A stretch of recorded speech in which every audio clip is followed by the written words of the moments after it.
El asesinato, de una forma u otra, ha existido desde que hay seres humanos.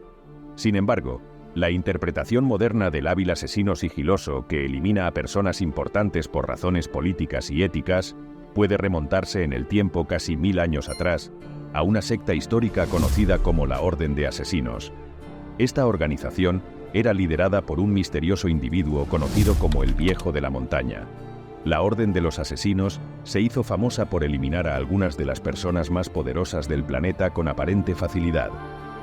Operaron en Oriente Medio entre los siglos XI y XIII, y durante ese tiempo fueron responsables de literalmente cientos de asesinatos de personas importantes. Sin embargo, es importante señalar que la franquicia de videojuegos Assassin's Creed se basa en gran medida en la Orden de Asesinos, pero la organización real era muy diferente a la ficticia.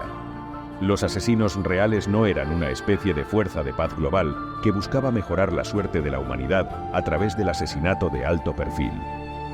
En su época, simplemente eran un grupo de individuos que hacían lo que necesitaban hacer para sobrevivir en un mundo hostil lleno de enemigos. Para entender de dónde salieron estos personajes, debes saber que en sus primeros días, el grupo que ahora conocemos como la Orden de los Asesinos no eran asesinos en absoluto.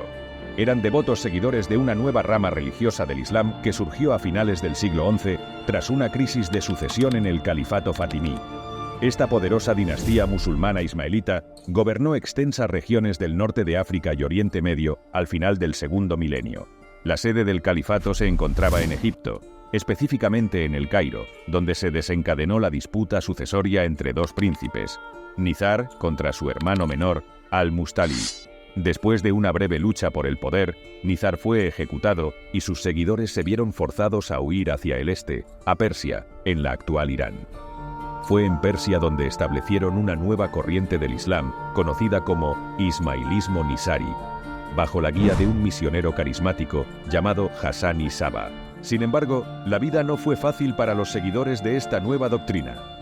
En aquel entonces, Persia estaba ocupada por el poderoso imperio Selyuk, cuyos gobernantes, siendo musulmanes sunitas, consideraban las creencias nizaríes como erróneas, pero Hassan era un devoto misionero hábil y pasó años viajando discretamente por Persia, difundiendo el ismailismo nizari y atrayendo nuevos seguidores. Hassan encontró el castillo de Alamut, aparentemente inexpugnable y ocupado por sus enemigos. En lugar de un asalto frontal, se infiltró y reclutó seguidores dentro y fuera del castillo. Fue un proceso largo donde poco a poco iba influyendo a más gente y consiguiendo que ésta obtuviera cargos dentro de la fortaleza, hasta el día que se infiltró para declarar a Selyuk que el castillo ahora había pasado a ser propiedad de los nazarís. La fortaleza fue tomada del descreído señor Selyuk sin derramar una sola gota de sangre. Hassan, en un gesto inesperado de magnanimidad, perdonó la vida del hombre y lo envió de regreso con una generosa compensación monetaria por la pérdida de su castillo. Sin embargo, la generosidad de Hassan no detuvo a los Selyuks. Enviaron rápidamente un ejército para intentar recuperar la fortaleza, pero tal como Hassan había predicho, él y sus hombres estaban preparados para el enfrentamiento y listos para defender lo que ahora consideraban su hogar. Pese a la posición geoestratégica del castillo de Alamut, permitía defenderse de grandes desventajas numéricas, Hassan iba ganándose cada vez más enemigos, como el califato de Abbasí y Fatimí, el imperio Ubud, o incluso cristianos que realizaban incursiones en la Tierra Santa.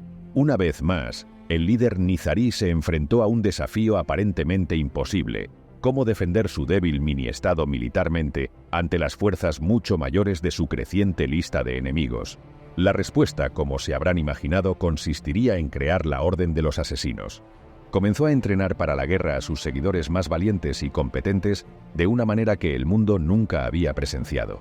Utilizaban el sigilo, el disfraz, la distracción y la infiltración para atacar directamente a los enemigos militares, políticos y religiosos.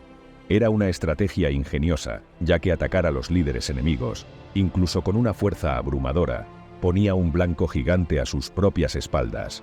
Era la guerra asimétrica en su máxima expresión y resultó ser altamente eficaz. A pesar de su inferioridad numérica, los nizaríes lograron defenderse contra enemigos mucho más poderosos que ellos. Los nizaríes tenían diversas formas de eliminar a sus objetivos. A menudo, llevaban a cabo ataques en público, asesinando a una figura frente a una gran audiencia para lograr un impacto político y psicológico máximo. Solían utilizar dagas debido a la espectacularidad sangrienta y visceral que ofrecían. Para los objetivos más importantes y protegidos, un nazarí podía pasar meses e incluso años acercándose sigilosamente. Tal vez incluso conseguían un trabajo en el terreno enemigo o se infiltraban en su guardia. En el caso de individuos menos importantes, se disfrazaban de mendigos o místicos, escondiéndose a plena vista mientras se acercaban sigilosamente antes de atacar en el último segundo. Sin embargo, no todos sus ataques eran en público. Junto con su habilidad, los asesinos también eran conocidos por su increíble valentía. Muchos de sus asesinatos, especialmente los perpetrados en público y de cerca, estaban casi garantizados para ser misiones suicidas. Pero los nizaríes nunca tenían miedo.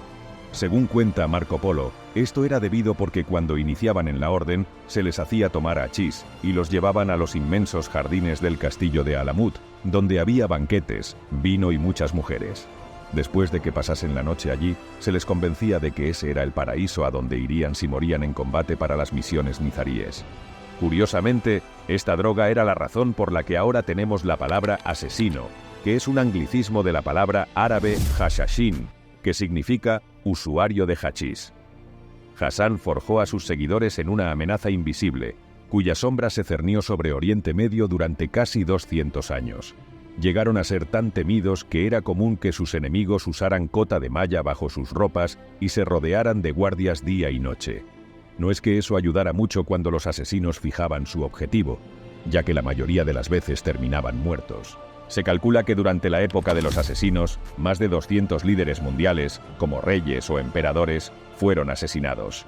Los números son bastante aterradores, pero esto permitió a los asesinos y su estado nizarí no solo sobrevivir, sino prosperar, extendiendo su influencia a través de Persia y finalmente Siria, a pesar de ser enormemente superados en casi todos los departamentos por sus muchos enemigos.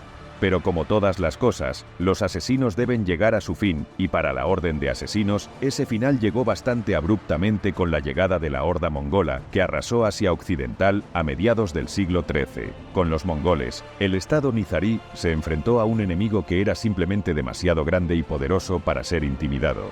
En ese momento, los populares asesinos tenían más de 50 castillos, la mayoría de ellos fortalezas de montaña.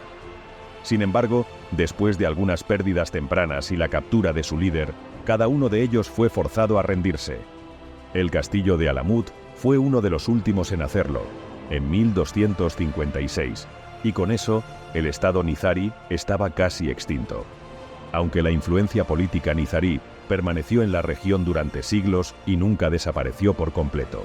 Hoy en día, los nizaríes siguen siendo fuertes. Cuentan con unos 15 millones de seguidores y constituyen la rama más numerosa de los musulmanes, presentes en más de 25 países de todo el mundo.